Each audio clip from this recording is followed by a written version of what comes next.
This is problem 5-51. It's on page 256. Steam enters an adiabatic turbine at 10 megapascals, 500 degrees Celsius.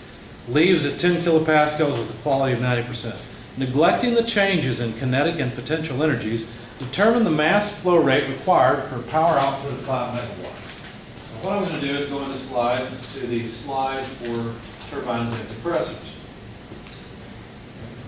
So we've got a couple of equations here that are energy balances for the turbine, for a turbine or a compressor. But let's go ahead and draw the system. And I want to talk to you about this one. Let's see what you think.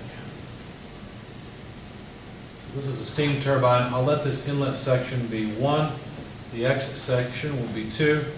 Power is generated. In fact, the amount of power generated, or the rate of energy generation, is 5,000 kilowatts. The exiting pressure, P2, is 10 kilopascals. The exiting quality is 90%. Entering pressure, 10 megapascals.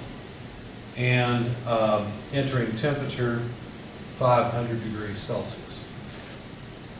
I think that's all that we were given. Now, we were told to neglect kinetic and potential energy changes. So what is this turbine doing?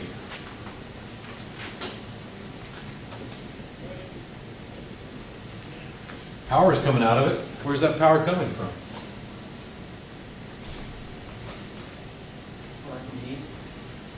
From where? Work and heat? I don't think so. We do have work coming out, but where's the work coming from? How's it being generated? Enthalpy. Basically the energy that the flowing stream is carrying, right? The flowing stream is obviously carrying quite a bit of energy. It's at high pressure and a high temperature. Okay? As it goes through the turbine, some of it even liquefies. Most of it, 90%, remains in the vapor phase. Some of it actually comes out as droplets of liquid. Okay? Because the turbine has extracted so much energy from it. Okay?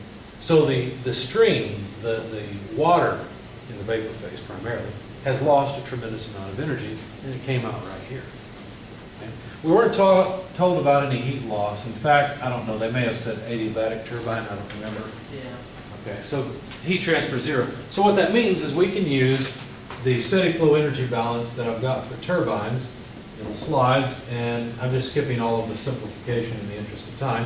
We were told to neglect kinetic potential energies, no heat transfer. You can see how all this goes away except for the enthalpy change in the workout. Okay. So now we need, let's see, what do we need? Well, we were asked to find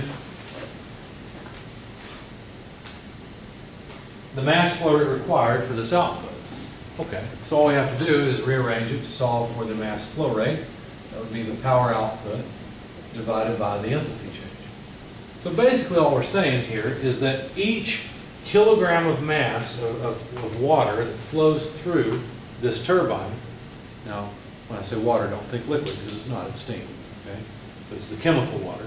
Each kilogram that flows through here is going to lose a certain amount of energy. Okay? In order to produce this much power, how many kilograms do we have to have going through here per time? Is really the question.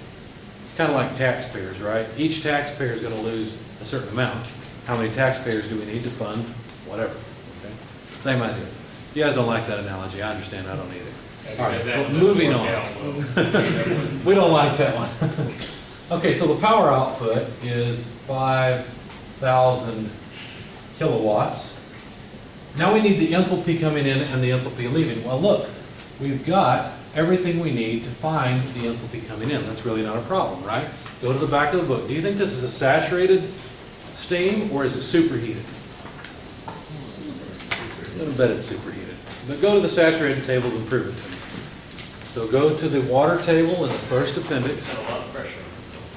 It has a lot of pressure, but really temperature is what determines it more than pressure. You got to have a whole lot of pressure to get it to turn into a liquid. Saturated water table don't go that high. That's right. Saturated water. Well, which did you look at? 10 megapascal? I look at the Look- temperature one. The temperature one? Yeah. Okay.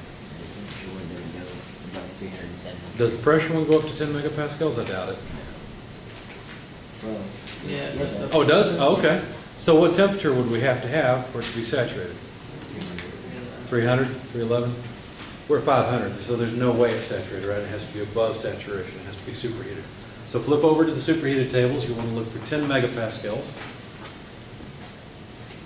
And go down to the line that gives you 500 degrees Celsius. You might need to use a piece of paper to get a straight edge. It's a good habit to get into. How much enthalpy, or how much is the enthalpy of the incoming steam? 3375.1. Good. 3375.1. Does everyone see where that comes from? Okay. How about the exiting steam? Do we have two properties of the exiting steam? Kind of. We know it's pressure, but we know that there's two phases. Now, if I were to ask you what temperature water boils at, you'd say 212 degrees Fahrenheit because you're used to a pressure of 14.7 corresponding to that, right? When you have two phases present, you only have to specify one property in order to know the others. So since we have two phases present, that's what this tells us, all we have to do is specify the pressure, and now the temperature is known. This must be in the saturation region. So look up 10 kilopascals, and just 45. for interest's sake, what is the temperature at the exit? 45.81. 45.81 degrees Fahrenheit, is that right? Hope that's Okay, yeah, I didn't think so. I messed up. I was going to say, that's pretty cool. yeah, you know. I messed up, that's right. So 45.81 degrees Celsius, we're in the metric. All right, so how do we figure out the enthalpy in state 2? Well, some of it's liquid and some of it's vapor. So we gotta use We've got to use the quality, don't we? So what's the equation again? H2 equals what?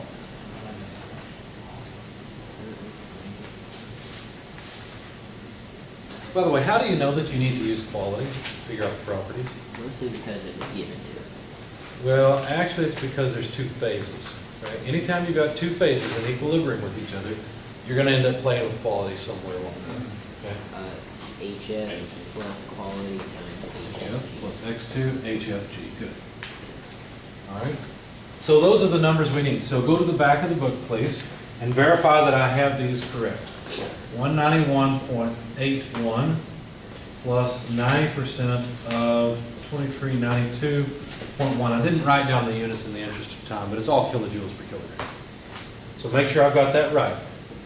We want to go to 10 kilopascals in the saturated tables, look up HF, and look up HFG.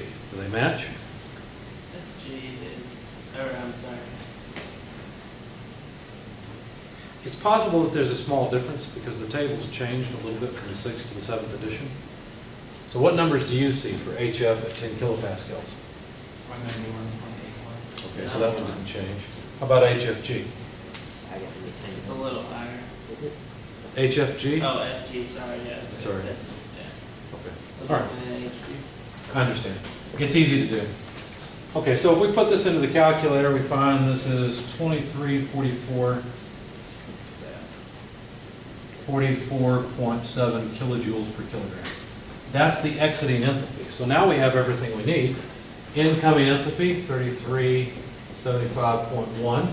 Exiting enthalpy, 2344.7 kilojoules per kilogram.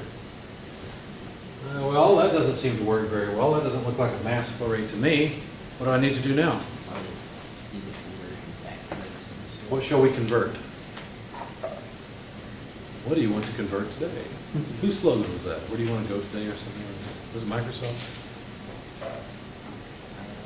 I'll give it to you. It's kilojoules per second instead of kilowatts. That way we get kilojoules out of the way, we'll have kilograms per second. Okay, so you plug all that in your calculator, you find that the mass flow rate is 4.852 kilograms per second.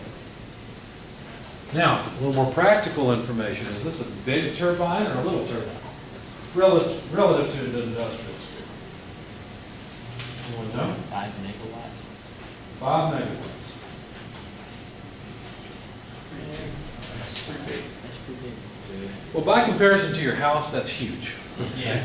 Because your house uses about 4 kilowatts. That's the rate at which it uses power. This could power over 1,000 homes. Okay, that's nice. But how about a power plant size? Well, we're going to go on the Cane Run Road power plant tour, right? When I used to take students, they were running on coal.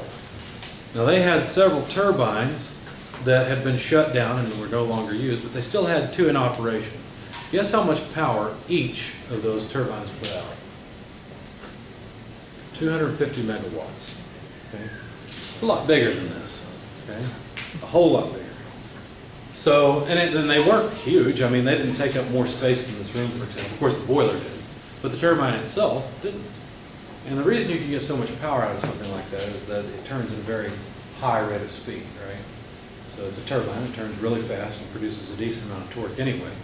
So the product of those two is its power output, which you then gear down enough that you can run through a generator and have a whole lot of power.